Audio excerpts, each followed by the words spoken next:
అందరికీ నమస్కారం. రామా ఎంటర్టైన్మెంట్స్కి స్వాగతం.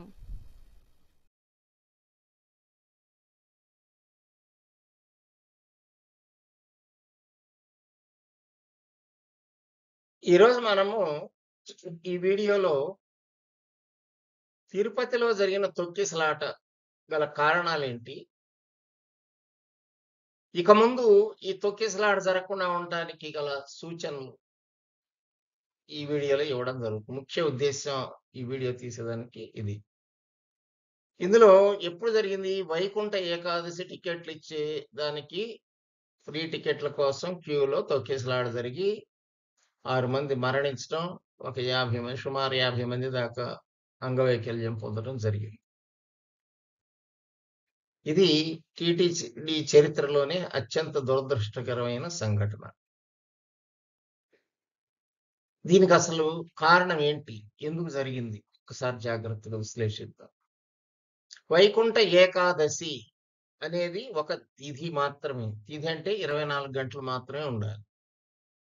దాన్ని మీరు ఒక్కరోజు జరిగే పండగ జరపాల్సిన దాన్ని 10 రోజులు జరిపి అందరిని జనాల్ని పురిగొల్పి ఒక దగ్గరికి చేర్చి టికెట్ల కౌంటర్లు పెట్టి కౌంటర్‌లో ఫెసిలిటీస్ లేని దగ్గర కౌంటర్‌లు పెట్టి, పార్కుల్లో జనాల్ని చేర్చి, ఒక్కసారి జనాలను పురిగొల్పి, తొక్కిసలాట చేసి ఈ ప్రాణాలన్నీ పోయేదానికి కారకులైనారు. అందులో సందేహం ఏం లేదు.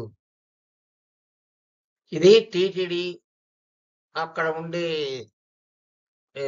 సెక్యూరిటీ ఉండే నిర్లక్ష్యం వల్లనే ఇది జరిగింది. క్యూ లైన్‌లు లేవు. అందరు తీసి పార్కులో పెట్టారు. బయట నుంచి వచ్చేవాళ్ళు గోడ దూకి వస్తున్నారు. ఎట్లా అంటే అట్లా వస్తున్నారు. వాళ్ళకి ఉన్నోళ్ళకేమో మేము ముందు నుంచి ఉన్నాం. వాడు ఇప్పుడొచ్చి దూకేసాడు. ఇట్లాంటివన్నీ కారణాలు మీరు స్కోప్ ఇస్తున్నారు. ఇది జరగకుండా ఉండాలంటే ఏం చేయాలి? అసలు 10 రోజులు జరపాల్సిన సంస్కృతి తప్పు అది. 10 రోజులు ఏకాదశి తిథి ఉంటుందా? ఉండదు.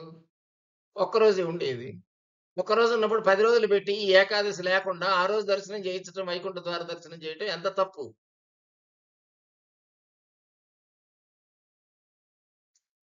ఒకవేళ మీరు ఎందుకు పెట్టారు 10 రోజులు? అంటే గత ప్రభుత్వం పెట్టింది. ఏయండి వాళ్ళ మీద బురద. సరే పోనీ అథవా పెట్టారు. మీరు సరి చేయొచ్చు కదా! మీ చేతిలో పవర్ ఉంది కదా! సరి చేయొచ్చు కదా! ఇప్పటికైనా మేలుకోండి. ఏదైనా ఒక తప్పు తప్పే. ఎవరు చేసినా వాళ్ళు చేసినా తప్పే, మీరు చేసినా తప్పే. వాళ్ళే పెద్ద తప్పు చేశారు. మీరు బ్లండర్‌ని కంటిన్యూ చేస్తున్నారు అంతే ఇంకేం లేదు. వైకుంఠ ఏకాదశి ఇంతకు ముందు గత 50 సంవత్సరాలుగా రికార్డు తీయండి. ఎప్పుడైనా వైకుంఠ ఏకాదశి రోజు తొక్కిసలాట జరిగిందా? ఒకే రోజు ఉన్నప్పుడు ఒక్కసారి విశ్లేషణ చేయండి పాతదాన్ని. మీకు అర్థం అవుతుంది. వైకుంఠ ఏకాదశి జనవరి 1 రోజు వచ్చినవి కూడా ఉన్నాయి. నేను వెళ్లి అటెండ్ అయ్యాను ఒకసారి. నాకు తెలియకుండానే ఆ రోజు పోవాల్సొచ్చింది. దర్శనం చేసుకున్నా హ్యాపీగా. అసలు రష్షే లేదు ఆ రోజు. ఈ స్టాంపేడ్ జరగడానికి గల కారణం ఏందంటే, మీరు ఒక రోజుని 10 రోజులు చేయడం. ఫ్రీ టికెట్లకి ఆన్‌లైన్‌లో ఇయ్యకుండా, టికెట్స్ ఆన్‌లైన్‌లో పెట్టకుండా, ఇక్కడ జనాలొచ్చి క్యూలో నిల్చొని తీసుకోమంటం. క్యూలో పెట్టేదానికి క్యూలు ముందు నుంచే తెరిచిపెట్టడం. జనాలందరూ వచ్చి అక్కడ ఒక్కసారి ఎగబడటం. మీరు దానికి తగ్గ ట్రీట్‌మెంటు, మైకులు, ఫెసిలిటీస్ లేకపోవడం. ఇవన్నీ మీరు బయట పెట్టినప్పుడు మీకు పబ్లిక్‌ని మేనేజ్‌మెంట్ చేయడం అక్కడ ఎంతమంది ఉన్నారు? 5,000 మంది ఉన్నారు. 5,000 మందిని కంట్రోల్ చేయకపోతే రోజుకి 60,000, 70,000 మందిని ఎట్ట కంట్రోల్ చేస్తున్నారు? దానికి తగ్గ ఎక్విప్‌మెంట్, ఇన్‌ఫ్రాస్ట్రక్చర్ అన్నీ రెడీగా పెట్టుకోవాలి. ఈ ఈ అమౌంట్ అంతా శుద్ధ దండ ఖర్చనమాట. ఆన్‌లైన్‌లో టికెట్లు పెట్టడం అసలు అవసరమా? ఎంతమందిని అపాయింట్ చేశారు? ఎన్ని మిషన్‌లు పెట్టారు? ఎన్ని కౌంటర్‌లు పెట్టారు? ఎన్ని షామియానాలేసారు? ఎన్ని క్యూ లైన్‌లు కట్టారు? ఇవన్నీ అవసరం అసలు. ఆన్‌లైన్‌లో ఒకసారి పెట్టినాక అన్నీ ఆన్‌లైన్‌లోనే ఉండాలింకా. When you changed from one method to another method. ఒక మెథడ్ నుంచి ఇంకో మెథడ్‌కి పోయినప్పుడు అన్నీ కొత్త దాంట్లోనే ఉండాలి. ఇంక పాతయి తీసేయాలి. మళ్ళా ఆఫ్‌లైన్‌లో పెట్టడం ఏంటి? ఇక్కడే మీకు అందరూ దానికి అలవాటు పడిపోతున్నారు గదా! మళ్ళా తీసుకొచ్చి ఆఫ్‌లైన్‌లో పెడితే ఇప్పుడు మరి టికెట్లు కూడా ఆఫ్‌లైన్‌లో పెట్టు మిగతాయి కూడా. 300 టికెట్ కూడా ఆఫ్‌లైన్ పెట్టు. అవేమో నీకు ఆన్‌లైన్‌లో కావాలి. నీకు డబ్బులొచ్చేయన్నీ ఆన్‌లైన్‌లో కావాలి. డబ్బులు రానియన్నీ ఆఫ్‌లైన్‌లో కావాలి.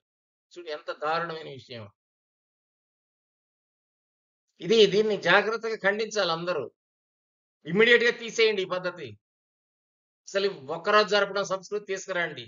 కనీసం నెక్స్ట్ ఇయర్‌కైనా ఇలాంటివి రిపీట్ కాకుండా చూసుకోండి. తర్వాత ఏది పెట్టినా ఆన్‌లైన్‌లోనే పెట్టండి. పారదర్శకంగా ఉంచండి. ఇకపోతే అసలు క్యూలు ఎందుకండి? క్యూలు అవసరమా? వచ్చినోడిని వచ్చినట్టు పంపిస్తా ఉండండి. పంపిస్తే మీకెందుకు అసలు క్యూలో ఉండాల్సిన పనేముంది? ఇప్పుడు బస్ స్టాండ్ నుంచి దేవుడి గుడి దాకా క్యూ ఉంటది. దాంట్లో వచ్చినోడు వచ్చినట్టు వెళ్తా ఉంటాడు. ముందు వచ్చినోడు ముందు పోతాడు. వెనకొచ్చినోడు వెనక పోతారు. ఏం తప్పేముంది అందులో? వీఐపీలని, అవ్వని, ఇవ్వని ఇవన్నీ పెట్టి మీరు మీ డబ్బుల కోసం మీరు చేసే పనులన్నీ కూడా పబ్లిక్‌కి ఇబ్బందికరంగా జరుగుతున్నాయి. వీఐపీ దర్శనాలు టోటల్‌గా తీసేయండి. దేవుడి ముందు భక్తులందరూ ఒకటే. వీఐపీ ఏంది? బ్రేక్ ఏంది? ఇవన్నీ ఏంటి? ఏం దర్శనాలివి? వాళ్ళని కూడా ఈ లైన్‌లో వస్తే తెలుస్తాయి వాళ్ళకి కూడా బాధలు. పాలించే వాళ్ళకి తెలియాలి కష్టాలని. తెలిస్తే దానికి ఇది కావాల్సిన ఆల్టర్‌నేటివ్ ఆలోచిస్తాడోడు. ఆ క్యూలో నిల్చున్నప్పుడన్నా ఆలోచిస్తాడు కనీసం. క్యూలో నిల్చున్న టైం కూడా ఇయ్యకపోతే వాళ్ళేం ఆలోచిస్తారింక? వాళ్ళకేం తెలుస్తుంది లోకం? క్యూలో నిల్చోవాలి. అందరూ టీటీడీ ఎంప్లాయీస్ కూడా క్యూలో వచ్చి పోవాలి ఒకసారి. వాళ్ళు పడే బాధలేంటి అనేది మీకు తెలుస్తది. మీరు కూడా పోతే. చైర్మన్ నడవాలి ముందు. క్యూలో ఎక్కాలి. 300 క్యూలో నడవమనండి ఒకరోజు. ఒకరోజు అలిపిరి మెట్ల నుంచి ఎక్కి రమ్మనండి. ఒకరోజు ఇటు నుంచి రమ్మనండి. ఏది శ్రీవారి మెట్ల ఇటు నుంచి రమ్మండి. ఒకరోజు బస్సులో రమ్మనండి. ఒకరోజు కార్‌లో రమ్మనండి. అప్పుడు తెలుస్తాయి ఆయనకి. ఒక చైర్మన్‌గా ఉంటే you have to take all the precautions. ఎప్పుడు తీసుకోగలుగుతారు? మీరు ఆ దారిన వస్తే తెలుస్తాయి మీకేం ప్రికాషన్స్ తీసుకోవాలనేది. మీరు అనుభవిస్తే తెలుస్తాయి. స్వయంగా అనుభవంతో నేర్చుకున్న పాఠంతో సమానంగా అది ఏది కూడా. ఎవరో చెబితే మీకు రాదది. మీ అంతట మీరు తెలుసుకుంటే వస్తాయి. అందువల్ల ఈ క్యూలు మొత్తం ఎత్తేసేయండి ఫస్ట్. ఏదైనా ఎమర్జెన్సీ అయినప్పుడు మాత్రమే ఈ క్యూలు పెట్టాలి. అంతేగాని ఎట్టి పరిస్థితుల్లో ఈ క్యూలు పెట్టొద్దు. క్యూలు పెట్టిన దాని వల్లే మీకు ఇప్పుడు ఇక్కడ క్యూ పెట్టబట్టే స్టాంపీడ్ జరిగిందిక్కడ.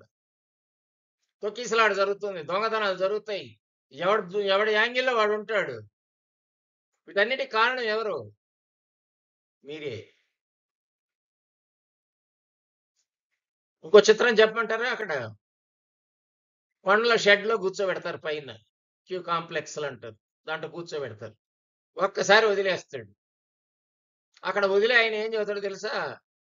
"తొందరగా పోండి గుడి మూసేస్తారు" అని చెబుతాడండి. నేను స్వయంగా విన్నా. నేను అనుభవించాను కాబట్టి చెబుతున్నా.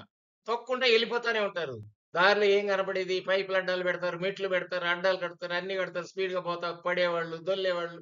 ఇట్లాంటి ఎన్నో సంఘటనలు నేను కళ్ళారా చూసా. వాళ్ళకి అట్లాంటి ట్రైనింగ్ ఇవ్వద్దు. గుడి మూసేస్తారని చెప్పొద్దని చెప్పండి. ఈ క్యూలో పెడుతుండ్రి, కూర్చోబెడుతుర్రి ఒక్కసారి ఒక లైన్‌లో క్యూలో పంపించడం తెలీదా? ఒక ఇద్దరు మనుషుల్ని పెట్టుకోలేరా అక్కడ షెడ్ దగ్గర? వాడు తొందరగా పోయేదాని కోసమని మూసేస్తున్నారు తొందరగా పోండి వీడు తాళం వేసుకొని ఎళ్ళిపోతాడు అంతే. అది జరగటం. ఎక్కడ దెబ్బలు తగులుతున్నాయంటే జనాలకి ఇక్కడ ఈ క్యూల వల్లే. అసలు క్యూ పెట్టడమే తప్పు. దేవుడి దగ్గర క్యూ పెట్టడం పెద్ద తప్పు. వచ్చినోడు వచ్చినట్టు చూసుకుంటూ ఎళ్ళిపోవాలి. ఎవరొచ్చినా గాని అందరూ ఒకటే. అందరూ భక్తులే. ఆ సంగతి గుర్తుపెట్టుకోండి.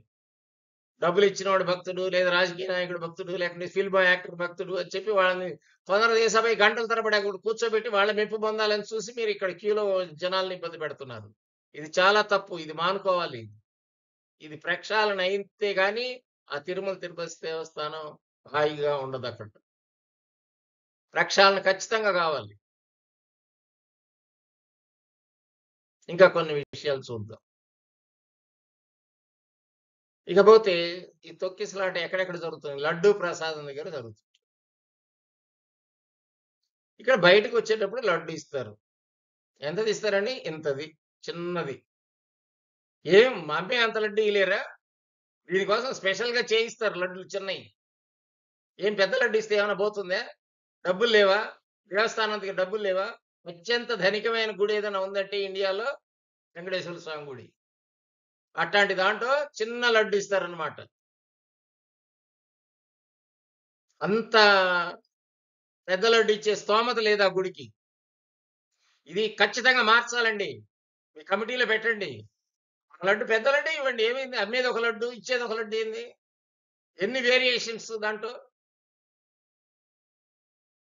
ఈ లడ్డు ప్రసాదం ఇచ్చేటప్పుడు ఖచ్చితంగా పెద్ద లడ్డు ఇవ్వాలి. తృప్తిగా తినాలి మనిషి ప్రసాదం అనేది. తర్వాత పోతే రూ. 300 టికెట్ తీసుకుంటారు. 2 గంటలు, 3 గంటలు తిప్పుతారండి దేశం అంతా. నేరుగా మెయిన్ ఎంట్రన్స్ నుంచి డైరెక్ట్‌గా పంపియచ్చు కదా! ఈ సీనియర్ సిటిజన్స్ అందరూ వస్తుంటారు. పెద్దోళ్ళు పిల్లల్ని యేసుకొని వస్తుంటారు. రూ. 300 టికెట్ కడితే తొందరగా పోదామని. దానికి 2 గంటలు టైం మినిమమ్ తిప్పుతున్నారు. 2 కిలోమీటర్ల పైన తిప్పుతున్నారు. ఏంటిది? లోపల కూర్చునే ఫెసిలిటీ ఉండదు. బెంచీలుండవు. ఏముండవు. క్యూలో నిల్చొని ఉండాలి 2 గంటలు. ఎంత దారుణమండి ఇది? నేరుగా పంపించలేరా? అరగంటలో బయటికి పంపించలేరా? ఎందుకు టైం ఇయడం దేనికి మీరు? షెడ్యూల్ ఇయడం దేనికి? 3 నెలల ముందు టికెట్ బుక్ చేసుకోవడం దేనికి? ఇవన్నీ ఎందుకింకా క్యూలో తిరిగే కాడికి?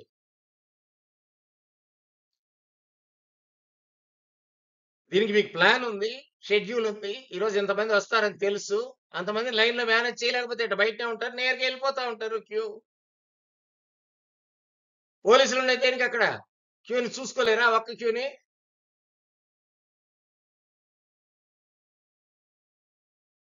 పోలీసులందరూ పోయి లోపల కూర్చుంటారు. ఈ క్యూ షెడ్‌లో పడేసేది మనిషి ఉండడక్కడ. ఎప్పుడో ఓపెన్ చేసినప్పుడు వస్తాడు అంతే. అక్కడ కూడా సమాధానం చెప్పేవాడు ఉండడక్కడ. లోపల ఏదైనా జరిగింది, వాడు ఎవరికైనా చెప్పుకోవాలన్నా, తీయాలన్నా, తలుపు తీయాలన్నా ఎవ్వరుండరు. బాధాకరమైన విషయం. ఒక అటెండర్‌ని పెట్టలేరా?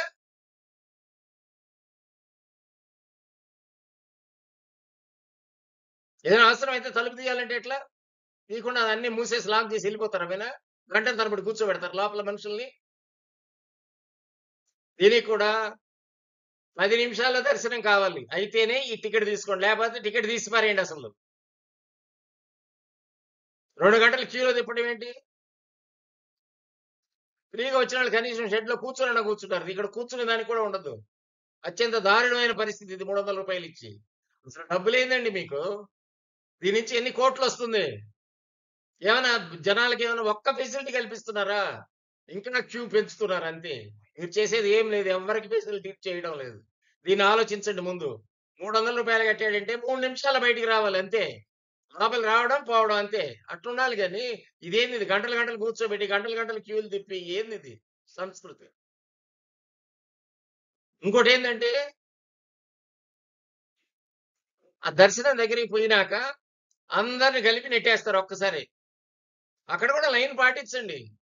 దేవుడి దగ్గర పోయినప్పుడు లైన్ లేకుండా చేస్తారు. నెట్టేస్తారు అందరిని. ఇటు వాళ్ళని, అటు వాళ్ళని అందరూ తొందరగా పోండని బయట నుంచి ఒక క్యూ, లోపల నుంచి ఒక క్యూ, ఇటు పక్క నుంచి అన్ని దారుల నుంచి నెట్టేస్తారు ఒక్కసారి. ఏంటండి ఇది? ఒక్కసారి తోసుకోవటం. కింద పడుతున్నాడో తెలీదు, పైన పడుతున్నాడో తెలీదు. లోపల దేవుడి గుడి లోపల గర్భగుడి దగ్గర అక్కడ నెట్టొద్దు. అక్కడ కూడా క్యూ పాటించండి. పోలీసులని అక్కడ అందరిని కలిపి గుంపుగా నెట్టేయొద్దని చెప్పండి. వాళ్ళకియండి ముందు శిక్షణ లోపల పంపించే వాళ్ళకి. క్యూలో పోతున్నోడిని తీసుకొని చిక్కుపోవని చెబుతాడు. నేను ఎన్ని సార్లు జరిగింది అట్లా. పరిగెత్తారనమాట మీరు ఖాళీగా ఉంది కదా అని. దారిలో పడుతుంటారు. అయి కూడా చూసుకోరు జనాలు. 4, 5 దారులు తెచ్చి ఒక దగ్గర కలిపేస్తారు. తొక్కిసలాట జరుగుతుంది. దేవుడి దగ్గర మీరు కావాలంటే వీడియో క్లిప్ తీసి చూడండి. ప్రతిరోజు చూడండి. ఎంత తొక్కిసలాట జరుగుతుందో తెలుసుకోండి. వాళ్ళని ముందు ఇమ్మీడియేట్‌గా ఆ ప్లేస్‌లో ఉండే ఆ ఎంప్లాయీస్‌ని, ఆ పోలీసోళ్ళు మొత్తం తీసి బయటేయండి వాళ్ళని. లోపల ఉంచొద్దసలు. ఇది జాగ్రత్తగా క్యూలో చేయాల్సిన పనులివి. ఇంకా కొన్ని చూద్దాం. కోవిడ్ అప్పుడు లడ్డు రేటు రూ. 25-50 చేశారండి. దీన్ని తగ్గించలేరా ఇంకా? తగ్గించరనమాట. ఒకసారి పెంచారంటే అదంతే. ఇది అత్యంత దారుణమైంది. ఇది కూడా తగ్గించాలి ఎంబడే. ఇంకోటి సీనియర్ సిటిజన్స్ వయస్సు 60 సంవత్సరాలు ఉండాలి. కానీ ఇక్కడ తిరుపతి దేవస్థానంలో సీనియర్ సిటిజన్ వయస్సు 65 సంవత్సరాలు. ఏంటండి ఇది? Rule is rule for all. India మొత్తం ఒకటే రూల్ ఉండాలి. ఏ గుడికి పోయినా ఒకటే ఉండాలి. ఎక్కడికి పోయినా బ్యాంక్‌కి పోయినా, ఎక్కడికి పోయినా సీనియర్ సిటిజన్ కార్డ్ చూపిస్తే పంపించేటట్టు ఉండాలి. మీకు దగ్గర ఏందండి రూల్ ఎక్కడ? ఇది ఎవరు పెట్టారండి మీకు రూలు? మీ అంతట మీ గుడికి సెపరేట్ రూలా? ఇది ప్రధానమంత్రి గారు, ముఖ్యమంత్రి గారు అందరూ దీన్ని పరిశీలించాలి. ఏది 60 సంవత్సరాలు సీనియర్ సిటిజన్ అంటే లోపల రానీయరు. 65 ఏళ్ళు ఉండాలంటారు. ఏంటి రూల్ ఇది? ఎక్కడి నుంచి వచ్చింది రూలు? ఎవరు చెప్పారు మీకు? సీనియర్ సిటిజన్ కార్డ్ ఇస్తారు 60 ఏళ్ళంటే. మీరు లోపల రానీయరు. ఏంటిది? వేరే ఎక్కడ ఏ గుడికి పోయినా లోపల రానిస్తారు. సీనియర్ సిటిజన్ కార్డ్ చూపించి నేరుగా లోపలికి పోనిస్తారు. ఇక్కడ మీరు మాత్రం దగ్గర రానీయరు. దీన్ని 60 సంవత్సరాలు ఖచ్చితంగా చేయాలి. నేను కాదు. అందరూ కూడా చాలా మంది పబ్లిక్ చెప్పుకోలేక నానావస్థ పడుతున్నారు. వీళ్ళని జాగ్రత్తగా అందరికి ఇమ్మీడియేట్‌గా మార్చాలి ఇది. మీరు ఇమ్మీడియేట్ కమిటీ మీటింగ్ పెట్టుకొని దీన్ని మార్చండి. ఇంకా కొన్ని చూద్దాం. ఇదివరకు నడుచుకుంటా పోయినా, ఎటు పోయినా కొంచెం గౌరవించి సర్వదర్శనం తొందరగా చేసేవాళ్ళు. ఇప్పుడు అది లేదు. ఎత్తేస్తారు అంతే. ఎందుకంటే అన్ని డబ్బులు కావాల్సిందే మనకు. ఇకపోతే నడిచొచ్చిన వాళ్ళకి అసలు ప్రాధాన్యత ఇచ్చి త్వరగా దర్శనం అయ్యేలా చేయాలి. నడిచి అంత దూరం 14 కిలోమీటర్లు నడిచి వచ్చి అక్కడ లోపలికి పోవాలంటే క్యూల్లో గంటల తరబడి, రోజుల తరబడి కూర్చోబెడితే ఎంత బాధాకరంగా ఉంటుందో ఆలోచించండి. కళ్ళు మూతలు పడుతుంటాయి వాళ్ళకి. తొందరగా దర్శనం చేసుకొని పోదాం అనుకుంటే మీరు ఇక్కడ లోపల కూర్చోబెట్టేస్తారు. ఎంత దారుణం అండి ఇది. వాడు సెపరేట్ క్యూ అన్నా పెట్టాలి. తొందరగా లేదు తొందరగా పోవాలి. పోనీయాలి. దీనికి కూడా ఇంకా రూల్స్ మళ్ళా ఇన్ని టికెట్లే ఇస్తాం. అసలు టికెట్ దొరుకుతుందా దొరకదని భయం. పబ్లిక్‌ని భక్తుల్ని భయపెడుతున్నారు మీరు. రకరకాలుగా. దీన్ని తీసేయాలండి. ఖచ్చితంగా వీళ్ళకి టాప్ ప్రయారిటీ ఇయ్యాలి. వీళ్ళనే కాదు అందరిని ఒకే ఘాటుకి కట్టేయండి. ఈ సర్వదర్శనం వాళ్ళని, వీళ్ళని రూ. 300 అన్నీ తీసేసి ఒకటే లైన్. వచ్చినోడు వచ్చినట్టే ఎళ్ళిపోతుండాలి అంతే. అప్పుడు ఈ క్రౌడ్ మేనేజ్‌మెంట్ ఈజీగా అయిపోతుంది. ఎప్పుడైతే మనుషుల్ని ఒక దగ్గర చేరుస్తారో అప్పుడే ఈ క్రౌడ్ వస్తది. క్రౌడ్ మేనేజ్ చేయటం మీ వల్ల కాదు. అసలు చేర్చడం ఎందుకు? ఈ సమస్యలు తెచ్చుకోవడం ఎందుకు? వచ్చినోడికి వచ్చిన టికెట్ ఇచ్చి పంపిస్తుంటే మీకు అసలు ఆ సమస్య వచ్చేది కాదు మొన్న కూడా. వాళ్ళని ఒక దగ్గర కూర్చోబెట్టడం, గుంపు చేయడం, అందరిని తొక్కిసలాట చేయడం వీటన్నిటికి కారణం ఎవరు? మీరే. This is only failure of the TTD employees. ఇకపోతే విఐపి దర్శనాలు. దేవుడి ముందు అందరూ సమానమే అండి. వాళ్ళేంది విఐపి అయితే ఎక్కువ? ఎవరికెక్కువ? విఐపీలు మొత్తం ఆపేయాలి అసలు. బ్రేక్ దర్శనాలు ఏముండకూడదు అసలు. ఒకే ఒక దర్శనం. సర్వదర్శనం అందరికి అంతే. విఐపి దర్శనాలు ఎందుకసలు? తీసేయండి ఇవన్నీ. వీళ్ళని ఒక గంట సేపు కూర్చోబెడతారు అక్కడ. వాళ్ళకిచ్చిన టైం కాకుండా ఇంకా ఎక్కువ సేపు కూర్చోబెడతారు. కూర్చోబెట్టిన దానివల్ల ఇక్కడ తొక్కిసలాటలు జరుగుతుంటాయి. ఈ తొక్కిసలాటలన్నిటికి కారణం ఎవరంటే మీరే. విఐపీలు నెత్తిన కూర్చోబెట్టుకోవడం వల్లనే పబ్లిక్ నుంచి తిట్లు తింటున్నారు. అది. అలాంటిది లేకుండా చూడండి.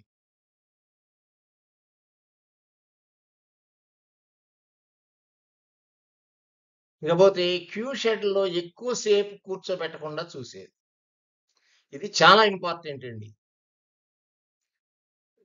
విఐపీలదే కాదండి టైము వాల్యుబుల్.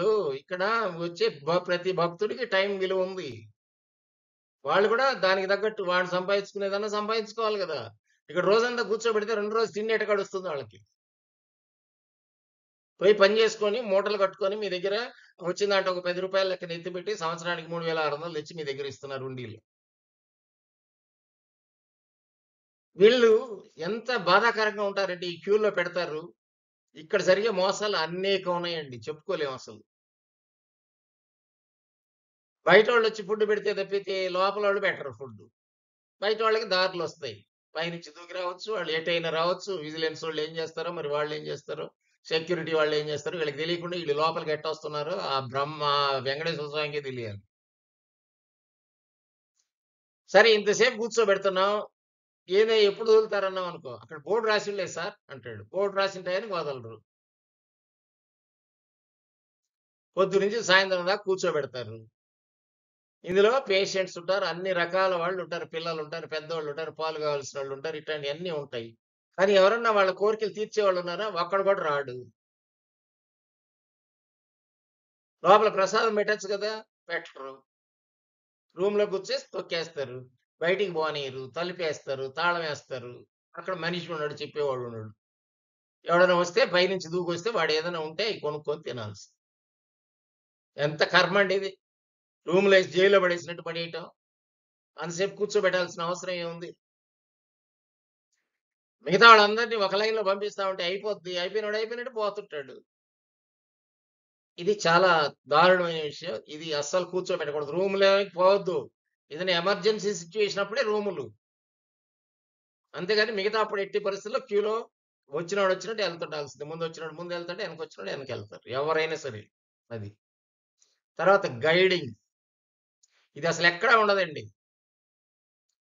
ఒక బోర్డ్ పెట్టరు. అడిగితే కసుక్కుంటారు అక్కడ ఎంప్లాయీస్. తెలియకనే కదా అడుగుతారు. తెలిస్తే ఎందుకు అడుగుతారు నిన్ను? అక్కడికి పో అంటాడు. అదెక్కడో తెలీదు ఈడికి.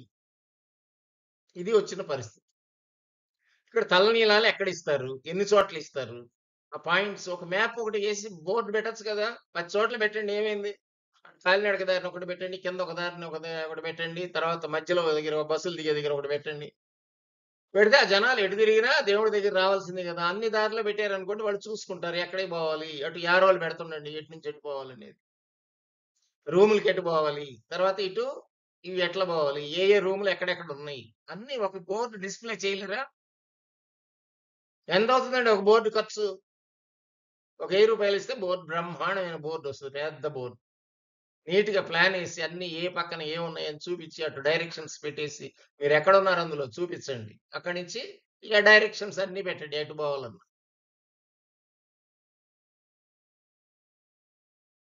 అదెక్కడ పెడతారు?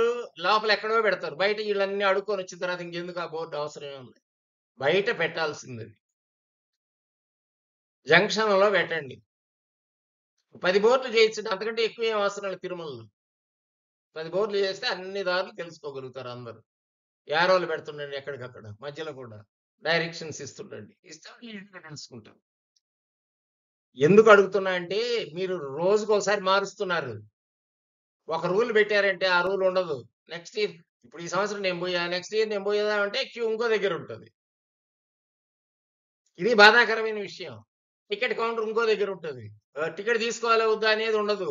సర్వదర్శనం అంటాడొకడు. ఒకడు టికెట్ తీసుకోవాలంటాడొకడు. ఏం చేయాలో అర్థం కావటం లేదు జనాలకు. లాకర్స్ పెట్టలేరా? 3 లాకర్స్ కొన్ని ఎక్కువ పెట్టలేరా? చిన్న టెంపుల్స్‌లో చూడండి. నేర్చుకోండి. ఫ్రీగా లాకర్స్ ఎట్లా పెడుతున్నారో తెలుసుకోండి. రష్ ఎక్కడుంటుందో వాటిని తగ్గించండి. లాకర్ దగ్గర పెట్టాలంటే గంట సేపు. లాకర్ దగ్గరికి పోను ఒక గంట. అక్కడ పెట్టను ఒక గంట. దానికి సవా లక్ష ప్రశ్నలోళ్ళు.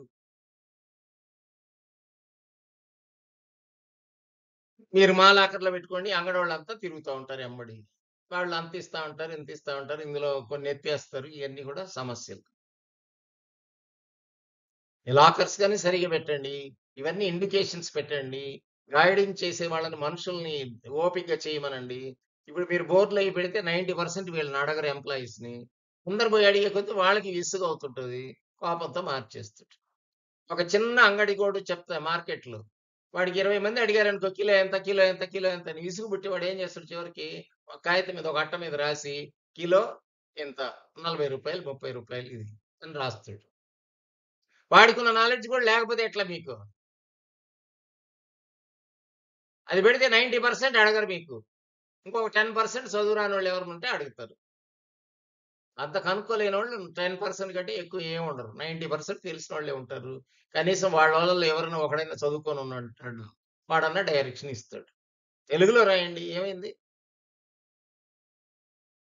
ఇంగ్లీష్‌లో పెట్టండి. ఫారినర్స్ ఎవరైనా వచ్చినా వాళ్ళు తెలుసుకుంటారు. ఇటు ఆంధ్ర వాళ్ళు, మన వాళ్ళు తెలుసుకుంటారు. అదర్ స్టేట్స్ నుంచి వచ్చిన వాళ్ళు కూడా లాంగ్వేజ్ ప్రాబ్లమ్ లేకుండా ఇంగ్లీష్ ఒకటి పెట్టండి. తెలుగు ఒకటి పెట్టండి. అన్నీ తెలుస్తాయి అప్పుడు. అందరూ తెలుసుకుంటారు. ఈ గైడింగ్ అనేది చాలా ఇంపార్టెంట్ మనకు. ఏమేం సేవలున్నాయి? ఏంటి అసలు ఇవన్నీ అసలు ఎవ్వరినడిగినా చెప్పరండి అక్కడ. బాధాకరమైన విషయం అది. అందువల్ల ఎట్టి పరిస్థితుల్లో కూడా అన్ని విషయాలు అందరికీ తెలియాలి. ఓపెన్. అన్నీ నెట్‌లోనే పెట్టండి. ఎక్కడ క్యూలు పెట్టొద్దు. వచ్చిన వాళ్ళని వచ్చినట్టు పంపించండి. అప్పుడు ఈ సమస్యలన్నిటికీ సొల్యూషన్ దొరుకుతుంది.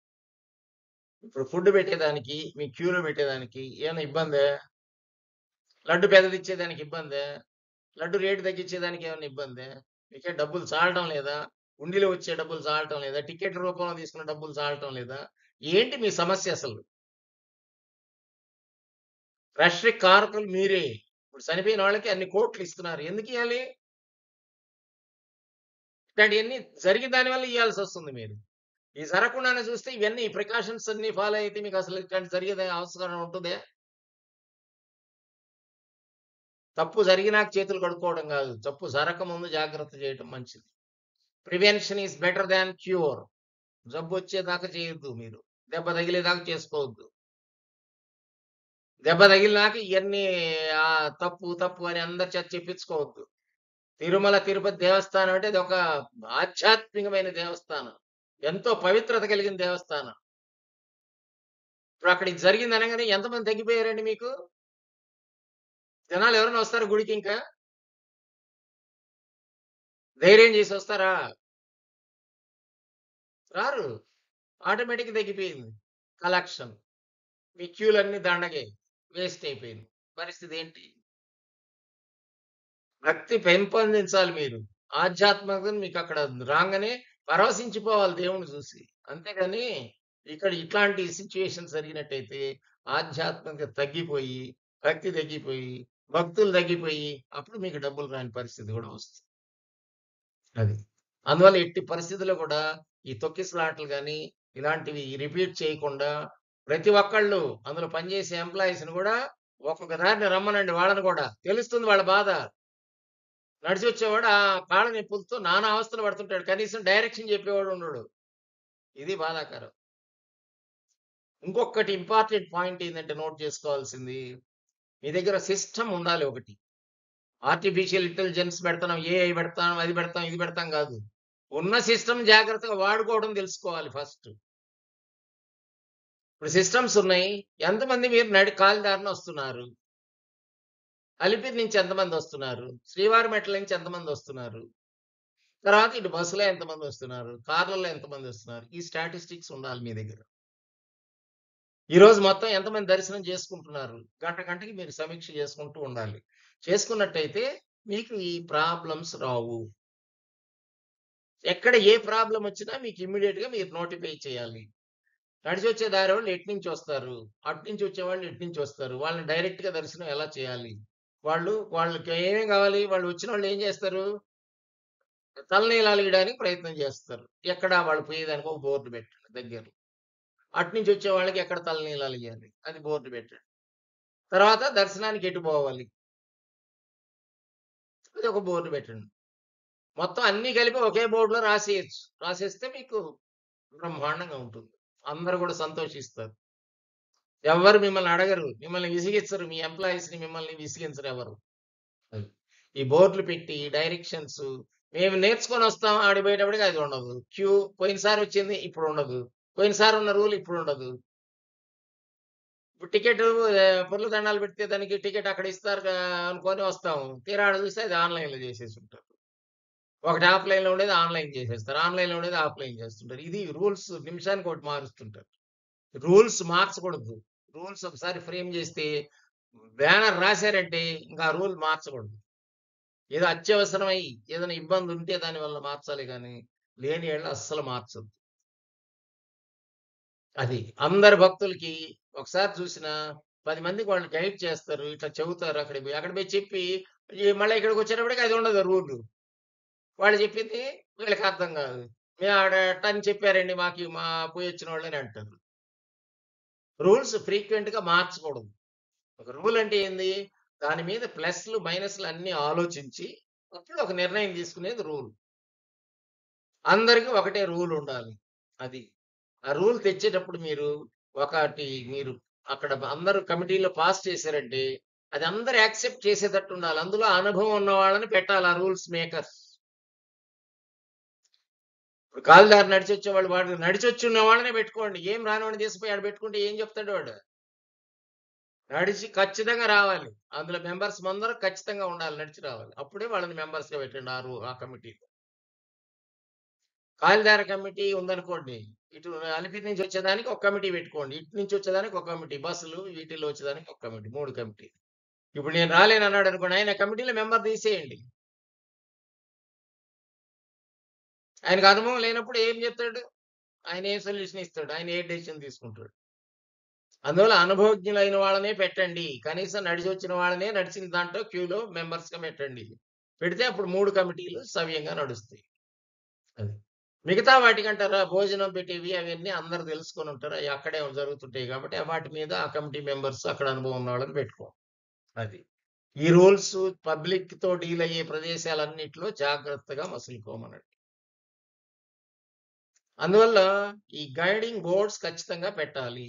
మీరు తెలుసుకోవాల్సిందేంది, ఏ రూట్‌లో ఎంతమంది వస్తున్నారు అని తెలుసుకోవాలి. ఎంతమంది వస్తున్నారు? ఎంతమంది డైరెక్ట్ దర్శనం చేసుకుంటున్నారు? ఎంతమంది తలనీలాల దగ్గరికి పోతున్నారు? ఎంతమంది భోజనం తింటున్నారు? స్టాటిస్టిక్స్ తీయండి. ఒక 1 మంత్ రికార్డ్ తీయలేరా? రికార్డ్ చేయడంలా మీరు. చేయకపోతే ఏం తెలుస్తుంది మీకు? ఇప్పుడు భోజనానికి పోయేటప్పుడు ఐరిస్ తీసుకోండి. ఒక మిషన్ పెట్టలేరా అక్కడ? ఎంతమంది తింటున్నారు ఫ్రీ మీల్స్ అని తెలీదా? ఎంతమంది తలనీలాలు ఇస్తున్నారు? ఎక్కడెక్కడ ఎంతమంది తలనీలాలు ఇస్తున్నారు? ఒక రికార్డ్ మెయింటైన్ చేయండి అది కూడా. కంప్యూటరైజ్ చేయండి. Everything is computerised. So that every information is available with you. Decisions తీసుకునే దానికి ఇవన్నీ ఫస్ట్ హ్యాండ్ ఇన్ఫర్మేషన్ ఉండాలి మీ దగ్గర. తర్వాత మీకు తలనీలాలు అయిపోయినాక ఎక్కడికి పోతారు? స్నానాలు చేయాలి. ఎంతమంది బాత్రూమ్‌కి వెళ్తున్నారు? ఎక్కడ చేస్తున్నారు స్నానాలు? తర్వాత ఎటు వెళ్తున్నారు తర్వాత? రూములు తీసుకుంటున్నారా? లాకర్స్ తీసుకుంటున్నారా? లాకర్స్ ఎంతమంది తీసుకుంటున్నారు? రూమ్స్ ఎంతమంది తీసుకున్నారు? ఏం తీసుకోకుండా డైరెక్ట్‌గా స్నానాలు చేసి వస్తున్నారా? అట్లాంటోళ్ళు ఎంతమంది వస్తున్నారు? అసలు ఎంతమంది వస్తున్నారో తెలిస్తే వీళ్ళందరూ ఏ రూట్‌లో వస్తున్నారు అనే దాని గురించి మనం మిగతా దగ్గర ఇవన్నీ తలనీలాలు ఇంతమందికి అయిపోయింది. ఇంతమంది రాబోతున్నారు ఇక్కడికి అని తెలుస్తుంది.